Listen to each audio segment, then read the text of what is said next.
Le level design et la visualisation architecturale sont pleins de choix. Entre le choix de couleurs, le choix de mobilier et plein d'autres détails de ce genre, la question qui se pose est comment tester toutes ces possibilités sans transformer son projet en usine à gaz?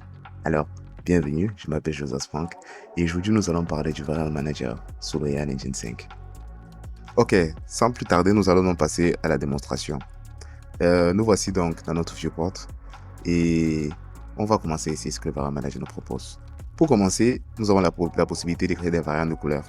On peut passer d'un gris clair comme celui-là à un gris foncé. On peut passer du gris à un boisé. Intéressons-nous au plan de travail et à la crédence. Là, actuellement, nous avons un marbre blanc. Nous pouvons passer à du granit brut noir, comme ceci. On peut aussi remplacer la crédence par des carreaux comme ceci. Et pour mieux apprécier cela, nous allons donc déplacer la caméra et nous allons la porter quelque part là. Donc, voilà ce que ça nous donne. Si on voit notre granit de plus près, ça nous donne ça. Avec du marbre, ça nous donne ça. Le marbre blanc avec des carreaux, ça nous donne ça. Donc, vous voyez que les possibilités, finalement, elles sont infinies. Là, on n'a que 3 possibilités, on n'a que 3 variations. Mais imaginez-vous, ajouter 5, 6, les possibilités deviennent quasiment infinies en termes de variations. Donc, passons à autre chose. Intéressons-nous ici au niveau des leviers de la cuisine.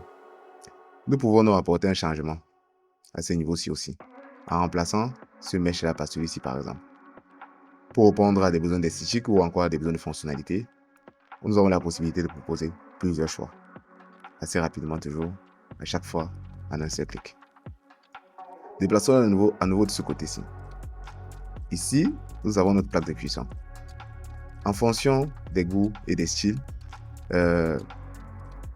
on peut apporter des modifications. Si nous voulons rester minimaliste et moderne, on peut apporter une plaque à induction. Mais si nous voulons conserver les traditions, on peut revenir là à une plaque à gaz. Et là, vous commencez à comprendre que les possibilités, elles ne s'arrêtent pas. Là, on va repasser notre caméra à ce niveau-ci. Pareillement, pour créer l'ambiance à notre pièce, nous pouvons donc apporter soit un éclairage avec des spots ou encore avec un bandeau LED. Ça change tout, n'est-ce pas? L'ambiance est complètement différente. Nous pouvons aussi apprécier l'ambiance avec et sans, comme ceci. Merci d'avoir regardé. Si vous voulez savoir comment mettre tout ceci en place, faites-moi savoir dans les commentaires. Si ce projet vous a plu, n'oubliez pas de laisser un pouce vers le haut et de vous abonner pour suivre les prochaines vidéos. Donc, sur ce, à bientôt.